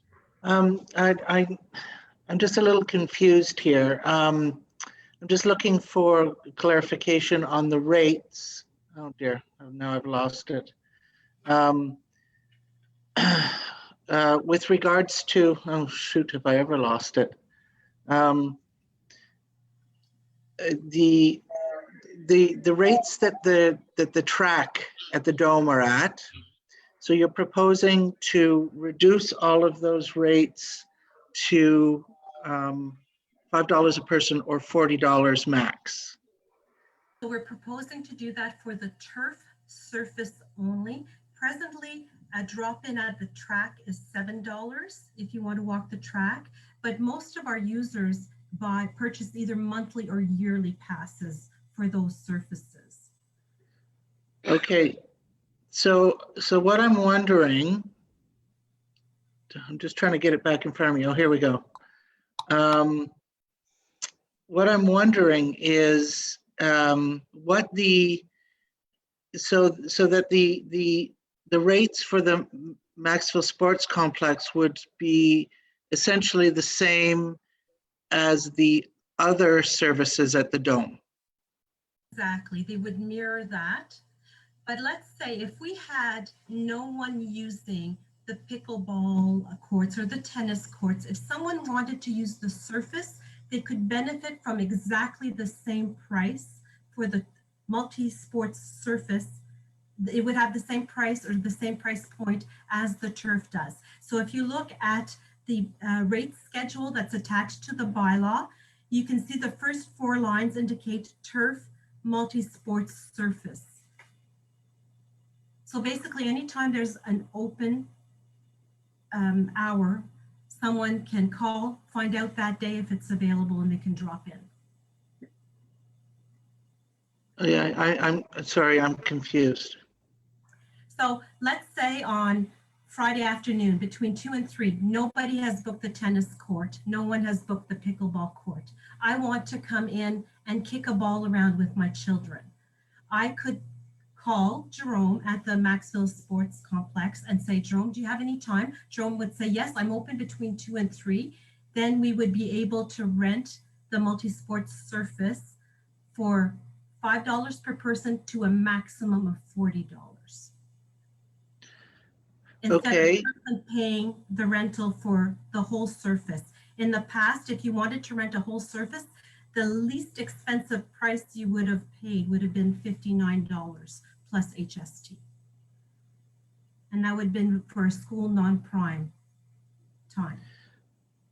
Okay, so but what about all these other charges underneath? Are they remain the same, or is just is the overall price of both facilities for everything $5 per person and maximum of 40? Like, that's what I don't understand.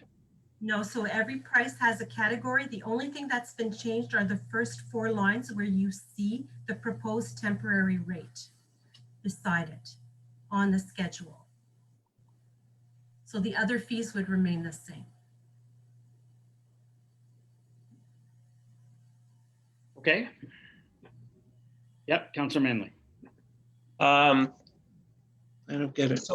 So Anne, we've been now probably what 2 weeks into the ice or the pad at the Maxville Sports Complex, and we've had people out for that facility, have we? Yes, we have, and we're getting more and more uptake on the facility. The pickleball leagues have told me that they are greatly appreciating the use of the facility, especially with the weather changing so quickly. And I should just note that we're planning on putting this fee structure in place only as of the 1st of December for Maxville. So it still gives individuals time to go and try the facility to see if they enjoy it. So we're certain that individuals, the more that this facility gets used the way it is, the more traction we're going to have, either if we continue under the present COVID conditions, or next summer when we can revert the slab back into a multi-purpose surface. Okay, just to follow up, Mr. Mayor, if I could. My only concern is that we've got people coming out now, and I realize that we have to have funds coming in too, but I don't want to sort of go backwards and have people say, well, I was enjoying it, but I can't afford it, or I'm not going to go out and do that. I'm wondering about pushing that fee to January 1st. I would support that. Go ahead, Madam CEO.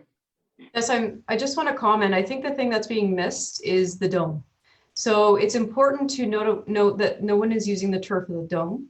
So I would certainly support delaying the Maxville, but the changes to the structure and the fees need to be changed to the dome for it to be like marketable for people to be able to use it. Because right now, for someone to be able to use that, it's very expensive. So it'd be $100 for an hour if I wanted to go there, and it's very expensive. So I think I would certainly support delaying the Maxville to allow people more opportunity to try to utilize the space.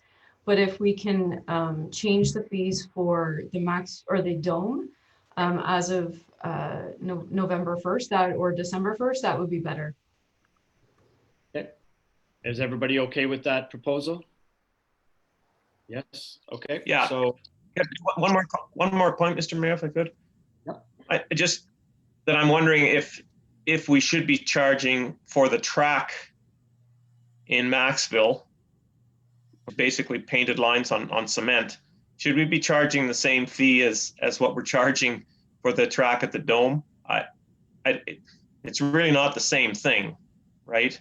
I think though, Councillor Manley, that those those kinds of surfaces are used in Brockville, they're used in Kempville around the top of the ring.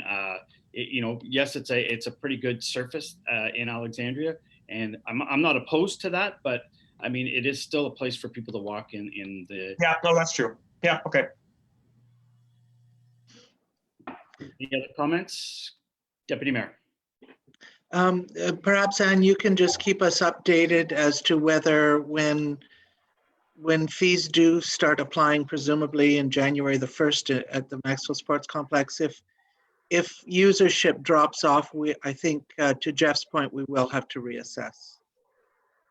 Through you, Mr. Mayor. So as the report states, we have been bringing user trackage, pardon me, for the Dome. And we were proposing to do that also with Maxville at the next committee of the whole as something that we did mention during the meeting. So we definitely will be keeping council updated on the usage of the facilities, of both facilities. Okay, thank you. So I will go ahead. The last comment and then we're moving on. Yeah, sure. No, I just wanted to ask is the Dome losing people because it's free in Maxwell? Like, I'm assuming everything is free right now in Maxwell. And then, was there not like a minor fee that maybe people could pay in Maxwell just to kind of get them used to the changeover from going from free from these rates? Most of the rates I don't see a problem with, but just to kind of give them an ease into it. Because if Christmas is going to be busy, not to be mean, but we should make a little bit of money. For you, Mr. Mayor. So actually what we've seen is we've seen new individuals that did not use the Dome actually use Maxwell. So we're talking about a different clientele, but also some individuals at the Dome that are opening new activities in Maxville. They're not taking away from the Dome. They're still doing, like, let's say pickleball at the Dome, but they're hoping to start another little mini league also in Maxville. So we're actually seeing some growth because of the Dome over in Maxville.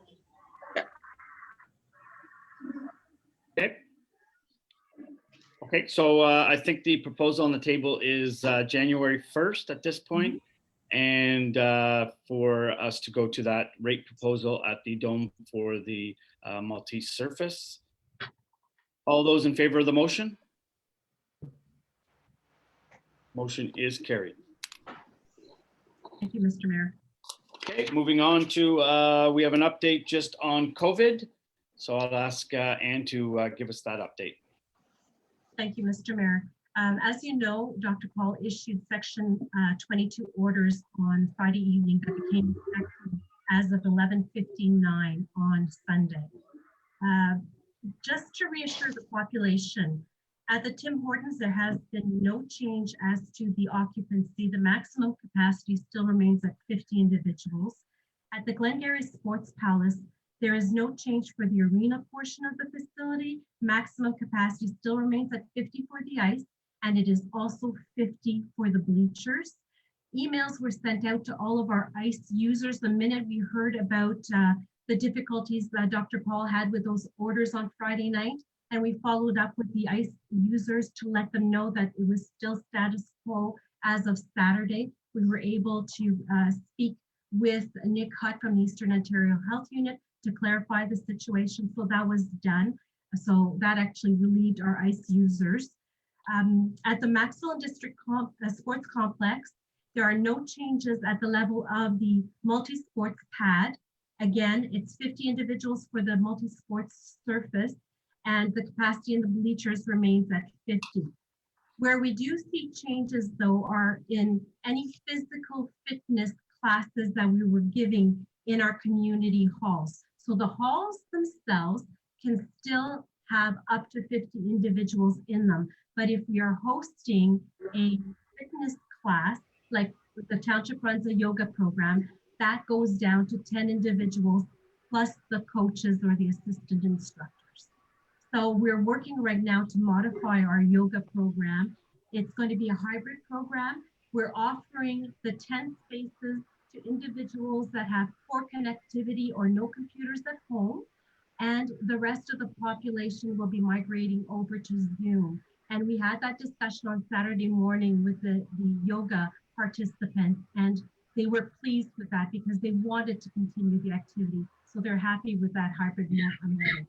It does affect some of the other programming that we have in the facilities where individuals rent to offer exercise classes, but we're working very closely with those individuals to ensure that we find something suitable for them.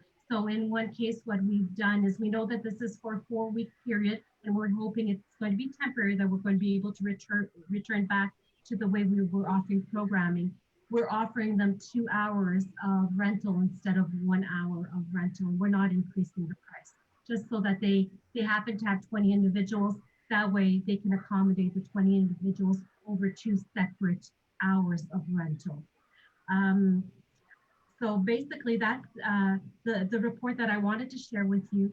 So just to reiterate, no changes when it comes to any play that happens on ice or at the multi-sports surface. So same thing for ball hockey, for broom ball, for hockey. Those activities continue the way they are. And hopefully next time we have some orders like that, there will be no confusion regarding the maximum individuals that are able to participate, and we'll be able to get that information out to the community even quicker. Thank you, Mr. Mayor. Thank you. Any questions? Okay, seeing none, we'll continue on to Planning, Building and Bylaw Enforcement Department, Zoning Amendment Z08 2020. I have a motion moved by Councillor Wensink, seconded by Councillor Deputy Mayor Williams, that the Council of the Township of North Glengarry adopt zoning bylaw Z08 2020, and that bylaw Z08 2020 be read a first, second, third time, and enacted in open council this 26th day of October 2020. I believe this is, Cassia, this is what you was brought to us from the planning meeting tonight. Mr. Mayor, this was approved by the planning committee on October the 12th. Right.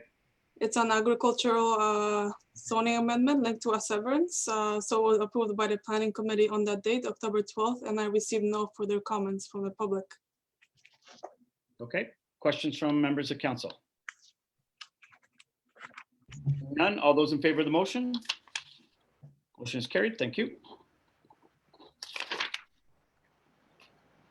Public Works Department, winter storage. I have a motion moved by Deputy Mayor Williams, seconded by Councillor Massey, that the council authorize staff to proceed with renting out space at 95 Laheel Street East to offset operating costs.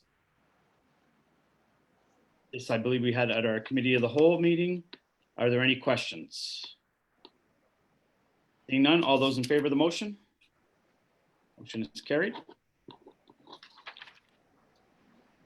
And we have items under the consent agenda. Before I go through with that motion, we'd like to talk about under Public Works Department. I believe it's the Maxville water. Who's speaking on this? Dean. Yes, so you're asking for an update on where we are with this. We're going to be having a local resident go around door to door, passing out the checklist and giving them information on where they are, asking them where they are on the project, and giving them information of what the next steps are in the project if they're unsure of anything. Sure what else you're looking for. Questions from members of council? Deputy Mayor. Thank you, Mr. Mayor. I'm just trying to find the letter here. Yes, so I think this is good information that some residents are really waiting for. Just to remind them, some people have been having trouble either finding contractors or just sort of knowing exactly how the process is supposed to work. So I think the letter is really good. The one thing it does say is that, if you're unable to meet the connection deadline, please contact the township in writing to request an extension. But then the letter does not go on to indicate how to actually reach out. So I think in the letter itself, I realize that the address of the township is on the top of the letterhead, so they can do that. But I'm assuming that if they're to choose to email, that it's the email address, I think, is Maxville Water. Is that correct? Through you, Mr. Mayor, yes, the Maxville Water is the address that we're using. Okay, so if that could please be indicated on the letter, I think that's important. The other checklist for service connections, I think, is really helpful. And then the frequently asked questions, I think, is really helpful too. But I did have a question over the weekend. Actually, I've had several questions. And I don't know whether or not Jacob is the one to answer this, because he explained it to me, but I can't remember. So we know that there's been quite a delay in inspections, due to COVID, and that it's the final inspection that actually triggers the billing department to bill the resident.